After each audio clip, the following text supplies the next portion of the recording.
Blog Talk Radio.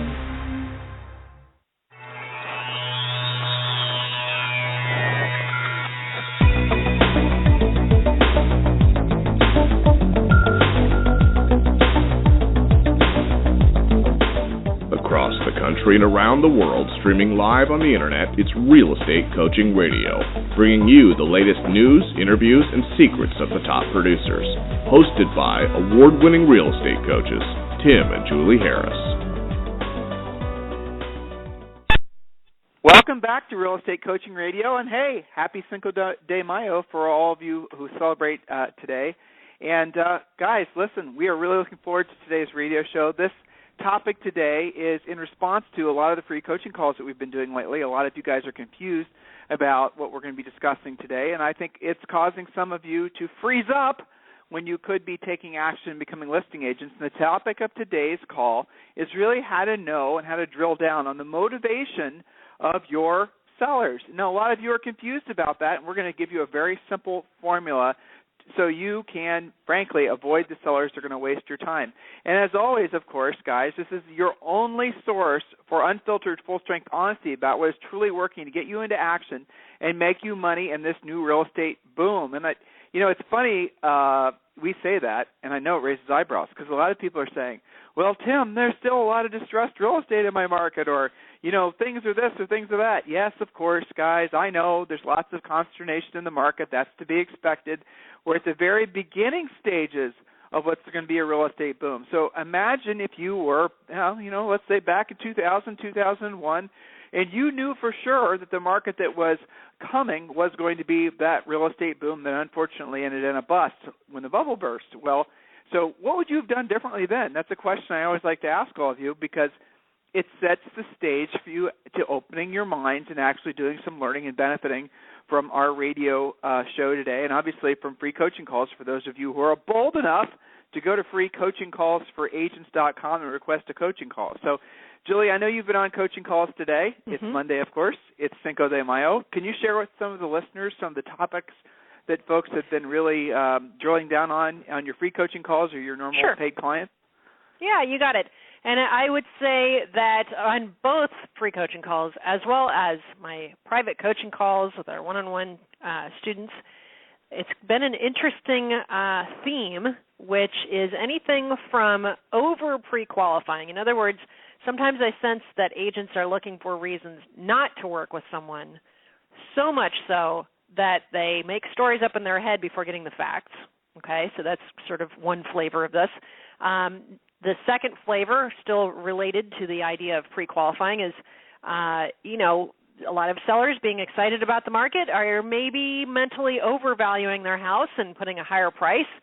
So do you believe them? How do you handle a seller that presents as a, quote, overpriced listing? What questions do you ask? Are you actually using a pre-qualification script? All these things are related, of course. And then that leads to things like remembering to ask, even though it looks and smells and seems like a buyer lead, ask things like, which home in the area do you already own? So this is all kind of like lead conversion and pre-qualifying all mixed up into one. And what I see is agents either listing things that are not going to sell because they didn't ask questions, or even worse, not listing what they should list because they over pre-qualify because they're looking for so much trouble. Does that make sense? So we're going to drill down on that on today's radio show. I mean, Julie just kind of did a brush over of the focus of today's call. So, guys, I want all of you to ask yourselves, how many of you are listing homes as a regular course in your business? In other words, every day, or maybe several times a week, you're taking a listing. Or how many of you are still fearful of becoming listing agents and you're still focusing your best energies every single day on being buyer's agents? So here's the thing. We are shifting from a market that is going to be dominated by, I think, buying buyer leads, and there's also this big, I think it's going to be a very short-lived trend about, buying buyer leads and having a bunch of buyer agents work for you and giving the buyer leads out. All these types of things, guys, they're going to go by the wayside because the market is definitely going to migrate towards the agents who've learned how to be listing agents. There is still time for that, but you're going to see towards the end of this year, and we've seen this happen before in other major shifts in the marketplace, that in a time of flux and change like we're experiencing now, where agents are really kind of trying to search for where their niche is going to be, because everyone should have a niche, and we absolutely positively want your niche to be two things. Ready for it? Well, really three things. Number one, learning how to be a listing agent. Number two, really knowing how to be of service to other folks, because that is the highest and best use of any of us in this profession. And number three, we want your niche to be profit. That's right.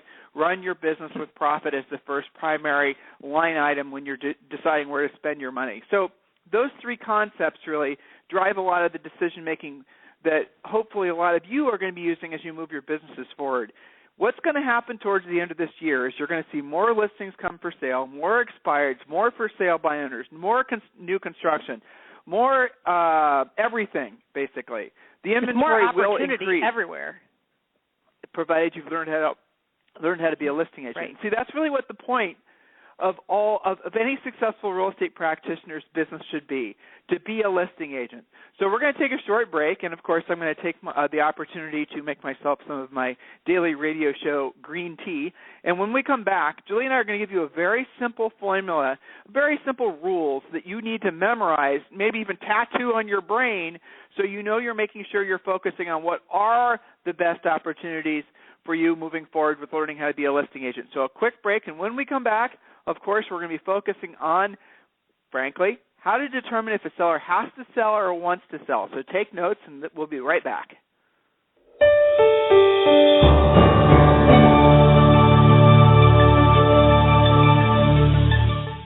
Is coaching right for you? And how can I guarantee it will work for me? Chances are you are asking yourself those questions right now. I'll answer those critical questions for you in just a moment. But first, let's be honest about something you may have always suspected. You've probably always known that the nation's top 1% of realtors, you know, those millionaire agents you see on TV, they possess a secret knowledge that the other 99% of agents do not have. Where did they learn what they know? And more importantly, how did they learn how to put this closely guarded information into money-making action? It's simple. They have a coach. Not just any coach. The nation's mega millions, top 1% of the realtors know that in order to maintain their almost unfair advantage, that they must have their own personal coach, a proven, market-tested coach who has truly walked in their shoes, a coach who has worked with many of the nation's leading agents. At this point, you're probably ready to maybe try coaching. However, you don't want to be unfairly locked into a long-term ball and chain that coaching contracts can give you. It just makes sense that you should be able to try it before you buy it. Even more importantly, you want to have a coach who is the best of the best, not someone who is simply assigned to you or, even worse, has never sold real estate. Can you imagine? If this is you, I have something for you right now that is exactly what you have been looking for. For the next 48 hours, Tim and Julie Harris Real Estate Coaching is offering you a free coaching call. This is a real coaching call with a real Tim and Julie Harris coach. Now, while you are thinking about it, why don't you visit us online at freecoachingcallsforagents.com to get started. Once again, that is freecoachingcallsforagents.com. Now, let's be clear. This exclusive coaching opportunity is only available for the first 50 realtors who are stone cold serious about their real estate business and know that in order to succeed at the highest level, they must hire a coach. So don't wait any longer. Take action now and visit us again at freecoachingcallsforagents.com to schedule your free coaching call. Again, that's freecoachingcallsforagents.com. Thanks so much. See y'all soon. Okay, we are back. So, Julie, how does a coaching client or a realtor, how do they really know whether a listing is really, frankly, worth pursuing or not? That's really the big question. So I'm going to kind of bottom line a couple points for you guys. If you're getting started and you're learning how to be a listing agent, the mistake that a lot of agents make, and I mean this is a mistake agents make in general, but especially new agents, is they overqualify. And Julie was talking about that a second ago. Overqualification is simply basically you looking for excuses not to list the house. And so you essentially overqualify them. You ask, frankly, questions that really aren't designed to help move that client forward, aren't designed to help get that property sold. They're more designed to give you an excuse not to learn how to be a listing agent. So for those of you who are have a tendency to run off potential sellers, you might want to really ask yourself if you're overqualifying, because as someone who's learning how to be a listing agent, as your coach, I would rather have you list a house for a seller that's mildly motivated than not list a house at all. So that's just something worth saying. Now, what's the difference between a have-to and a want-to seller? For those of you who have had listings in the past, which is a great majority of you, especially our coaching clients who are listing and oftentimes, 20 to 30 houses a month, you guys know this. Look back at your past, say, 10 listings that have closed and ask yourself what the motivation was for every one of those sellers. Did those sellers have to sell or want to sell? And you're going to find 99% of the time that the bottom line is the sellers that actually listed and sold, not just listed, were the ones that had to sell. There's an important caveat there, Julie.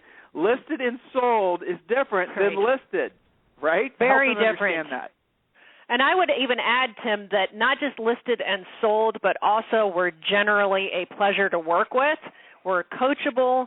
They would, fix the feedback items. They were just a lot easier transaction, generally speaking. That's right. They're motivated. So here are the questions to ask a seller, and here's your simple formula. Ready? It's a complicated question. Hopefully you guys got lots of paper to write this question down. Of course, I'm kidding. Mr. Seller, do you have to sell this house, or do you want to sell this house? That's it. Or they'll say, I will sell if I can get my price. Or they'll say, I'll sell if, pigs fly, or whatever it is. Versus a seller that has to sell. And, this is something that we say here at the university that really I think cuts through it even to a greater extent.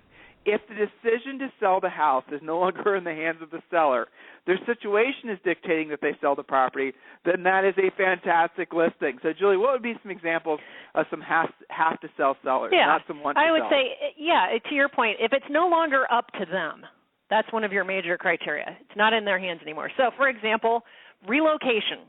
If you want to keep your job, you will be moving from San Francisco to Atlanta. No longer up to you, assuming you want to keep your job. So that's someone who has to sell, and even then I would ask to make sure, so keeping the house is not an option for you. But, relocation, divorce, particularly if the divorce decree calls for the sale of the home. Whether they're a short sale or not doesn't matter. The house has to sell. Let's see, distressed. So haven't made a payment. I heard somebody yesterday, they had a client that had not made a payment in 6 years. So catching that up, probably not going to happen. So it's no longer up to them, meaning they're either going to short sell or walk away and be foreclosed on, but the house is going to sell. So the way I look at it and the way I've been coaching it is if they have to sell, meaning there will be a commission made by someone who is helping them sell, you have to take the listing, keeping it simple. Well, so Julie's rolling into lead follow-up, and that's true. So, but staying focused on the difference between the have to sell and the want to sell, to emphasize the point that she made, when you find a have to sell seller, you have to list it. And the lead follow-up rule is there's no limit to the number of contacts. A contact is a phone conversation or a face-to-face conversation. A contact, by our definition, is not an email, and there is no rule. There's no 7 calls. There is none of that Mickey Mouse. Here's the bottom line. If they have to sell, you have to stay in contact with them until one of two things happens. They list with you or somebody else, and it better be you, or they file a restraining order against you because you've been so aggressive with your lead follow-up. Now, of course, we're joking, but the real bottom line here is, and hopefully all of you are getting this, that when you have a have-to-sell motivated seller, there is no such thing as over-communicating with them. There is no such thing as being perceived as being too pushy. That's another thing that we deal with a lot on our free coaching calls and with our existing clients. I don't want to be seen as too pushy. If you feel like you're being too pushy with a motivated seller and, you are making yourself uncomfortable, that is probably an indication that you're just starting to be pushy enough. In other words, you're just starting to basically be aggressive enough for that seller to want to hire you. Remember, a seller is going to maybe even subconsciously choose the agent who they feel is going to get them the highest price and the best terms. If you are a wet noodle with regards to your follow-up and your aggressiveness, subconsciously you're telling them that you are going to be a poor listing agent. But in the occasional situation where you get feedback that you might be too pushy, or maybe you're making yourself uncomfortable, that sometimes happens, you can simply say, Mr. Seller, I apologize if I might be coming off as too pushy, but the fact is in this market, it's imperative that you get the house listed, and I am confident that I can get you this house sold for you for the highest price and the best terms. I'm just very motivated and excited to get started working for you. So say something like that, and turn it around on them, and they will be impressed by that. Well, the interesting thing is, though, Tim, the ones that need you the most generally don't perceive you as being pushy. They're generally responsive. That is the rule. That is the bottom line. They're expecting you to follow up. Sellers will choose you or not choose you based on your aggression or whatever word you want to be, your doggedness or your follow-through. Pick whatever word makes you comfortable, okay? But they will determine who they're going to interview by subconsciously, I think in many cases. They're not like running a little game to see who does the best lead follow-up, but they are keeping track to see how on the ball you are, because if you aren't even aggressive about getting the listing appointment scheduled, let alone following up to the listing if you don't list it while you're there, you're telling them that, hey, you know what, I'm not going to be very good at even getting your house sold. Whereas so many of you are saying, I don't want to be being perceived as pushy. I don't want to be pushy to these sellers. I don't want to this. That has nothing to do with the seller. That has to do with you. That has to do with you protecting yourself from feeling like you're being too pushy, not in the minds of the seller. I just experiment with this. Next time you have a seller that has to sell, try to be too pushy. Just try. I challenge you.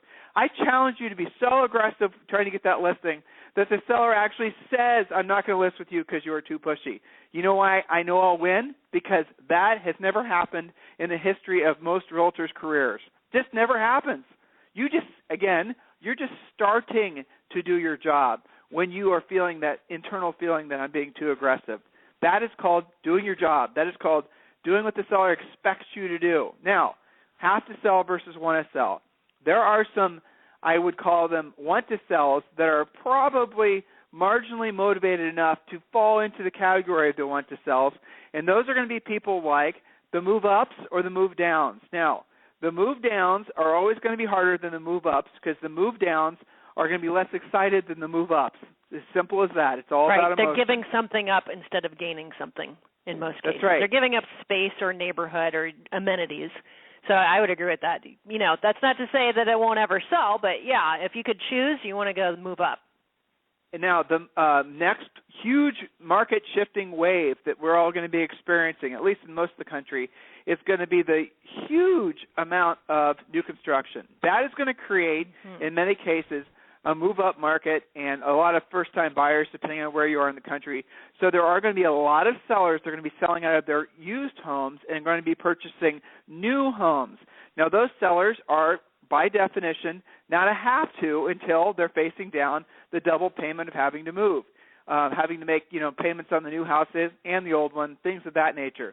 Those sellers in particular are going to be hard to motivate until they're actually, 60 to 90, maybe 120 days away from completion of their new home. So for situations like that, because I'm thinking of all of you guys in Texas, frankly, you're going to have to be starting to create a plan B for that seller, and that would be in the form of, unfortunately, moving twice. So be thinking about this. As you talk to more and more sellers this spring into the summer, you're going to be running into more and more different situations. And so you have to be a little bit versatile in the options that you present to them. A lot of you have been spoiled for so long dealing with short sales and dealing with REOs and dealing with these sellers that, they're going to go to be tenants after the house sold. Now you're going to be dealing with people that are going to be concerned about what their transition process is going to be.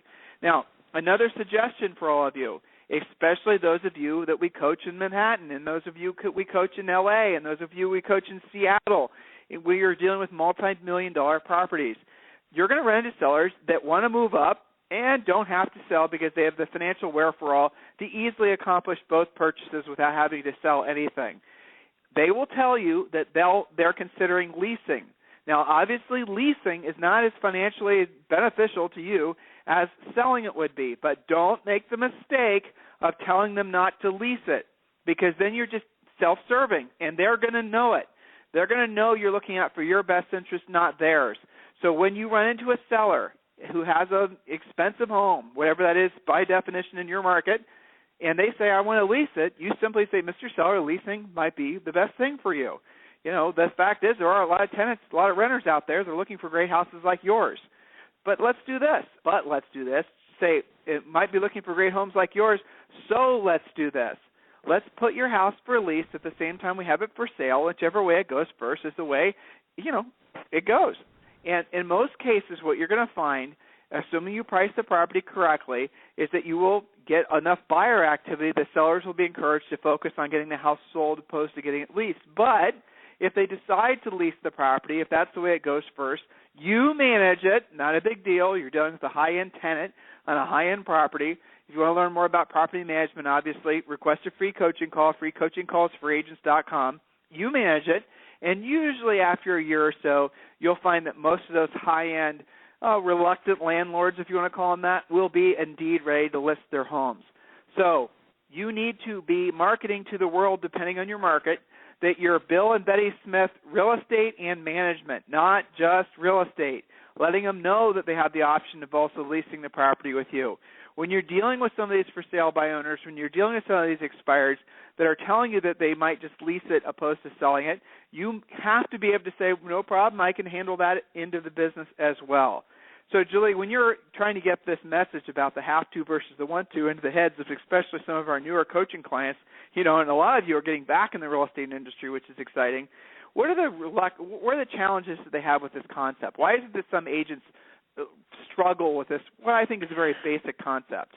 Well, I think the underlying issue is they have some kind of insecurity or lack of confidence on the listing presentation itself, so that causes them to either consciously or subconsciously look for reasons that it doesn't fit into their very overly specific criteria. Like, if the seller's not begging you to put your sign in the yard and price it exactly where you feel like it, that they must not be worthy of you going over. So I think it's an underlying issue of maybe insecurity about pricing. I have agents tell me all the time I would take more listings, but I don't know what to do with them if they don't sell right away. Yep. Because that's sort of been the way for a while. I had somebody tell me today that she had 6 listing leads, but they were all overpriced, and that's why she hadn't listed them yet. So I asked her, that's interesting, how did the sellers arrive at, quote, their price? Because sometimes when you ask, instead of arguing with them and say, it's supposed to be $220, but they want $250, that's interesting. How did you arrive at that price? Because half the time they're just using their neighbor's house as a comp, not knowing that it matters that their neighbor's house is a 4-bedroom and theirs was a 3-bedroom. So it could be overpricing out of ignorance. I remember you and I had a listing once where he said, well, it's because I want to get this for the house and pay cash for a new Lexus convertible, to which we had to explain that the buyer only wanted the house, not the house and financing his car for him. But we took that listing because ultimately we asked more questions, and the rest of the story was he was relocating and eventually would have to sell. He eventually did price it correctly, and we eventually did sell it. So I think a lot of agents don't dig deep enough. He didn't get his Lexus. No, right? He did not get his bonus Lexus. Yeah. No, but you can't blame him for asking, right? So I think they don't dig deep enough because they hear overpriced and then like something shuts down. Oh my gosh, I don't want an overpriced listing, so I'm going to walk away. Okay, so let's go back to this topic of over-qualifying. And this is another thing that you guys will run into, and we're going to give you permission to do some things that are a little bit unconventional. Okay, here's permission number 1. If you run into a seller that has to sell, and hopefully now you're clear in your head what that means, do not lose it over price.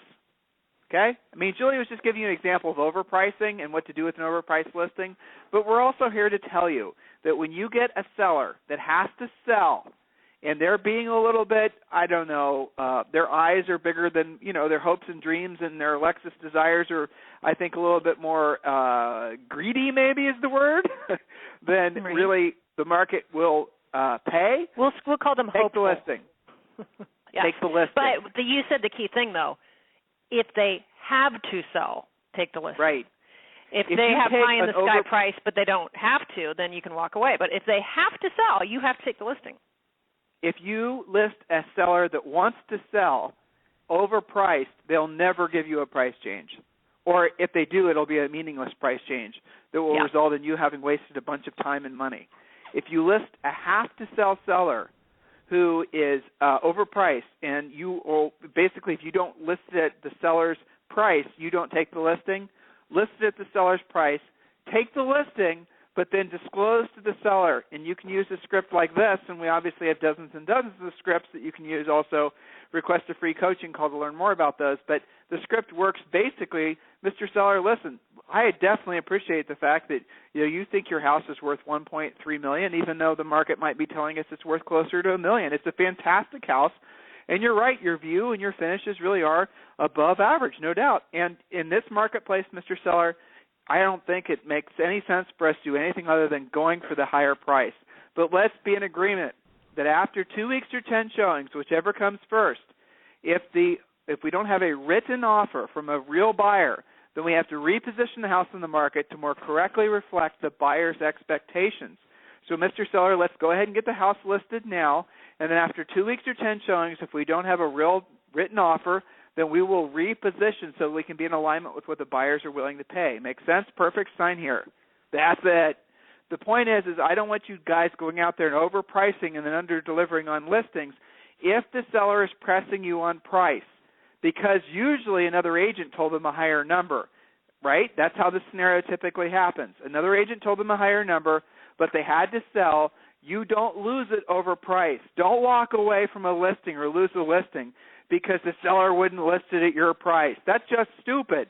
Take the listing at the higher price and just be super honest with the seller, that maybe, hey, by the way, guys, haven't you all been in a situation before where a house has actually sold for more than what maybe the comps would have told us it should have? That's all normal. Right. So you and your fancy CMAs and your well-done research might not really be representative of what the current buyers are willing to pay. The market could have shifted since the comps that you used in your CMA. So it's possible that you could be, depending on your market, off by 10 or 20%, and still the property will appraise. Well, particularly if you're the only one on the market and you have very little competition and you're in a hot, neighborhood or school district or something like that, there are other factors at play here. So this is when we say don't over-qualify or over-pre-qualify. It could happen that it goes for more. Tim, I remember lots of examples where people's homes had expired because they were overpriced, and you asked them, how did they arrive at their price? They said, well, they're in the middle of building a new house. It's 6 months out, and they didn't want it to sell so fast. Well, it's eventually going to have to sell if they don't want to have two houses at once. So remember, the key to happiness as a listing agent is being the one who has the listing when it closes. And always, this seems like common sense, but always do what's best for the seller. So some of you guys need to expand your thinking and with the services you're able to provide for the seller. That's why we're encouraging you in many markets. You need to determine if these sellers are moving up or even moving down into new construction. You need to create a plan B for them if the whole sale of their current property and the closing of their new one doesn't time out perfectly, which, by the way, it rarely will.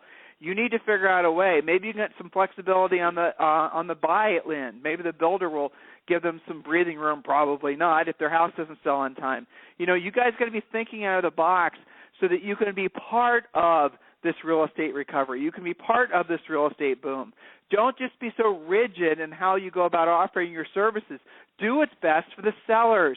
In many cases, that's going to require you to expand the services that you provide, but really what we're talking about here is the knowledge that you have and how to solve the problems that they're going to be experiencing as they want to list and sell real estate. This is the reason that you get paid so much on these transactions, guys, that's right. Because you know how to solve their problems. You are a problem solver at the end of the day, and it's an honor to be so. To be a realtor in a market like this, where we're at the very beginning stages of a new real estate boom. Guys, come on.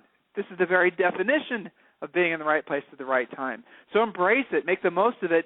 And it all starts with what is going on between your ears and your ability to be of service to these sellers and, of course, the buyers. But our primary focus is teaching all of you guys to be listing agents. Being buyer's agents does not require that much skill, now does it?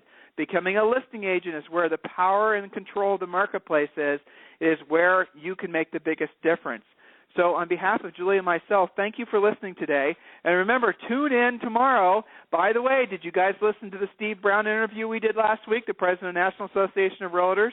Did you listen to the interview we did with Luis Ortiz from, Million Dollar Listing New York? Did you listen to the other interviews we did last week? Did you listen to the ones we did the previous week? Go back and listen to the past radio shows. Got a lot of, I think, really cool stuff that is not found anyplace else on any other blogs, websites, or radio shows. So go back and happily consume that information. In the meantime, if there's anything we can do for you, of course, go to freecoachingcallsforagents.com, freecoachingcallsforagents.com, and everyone, have a fantastic Cinco de Mayo!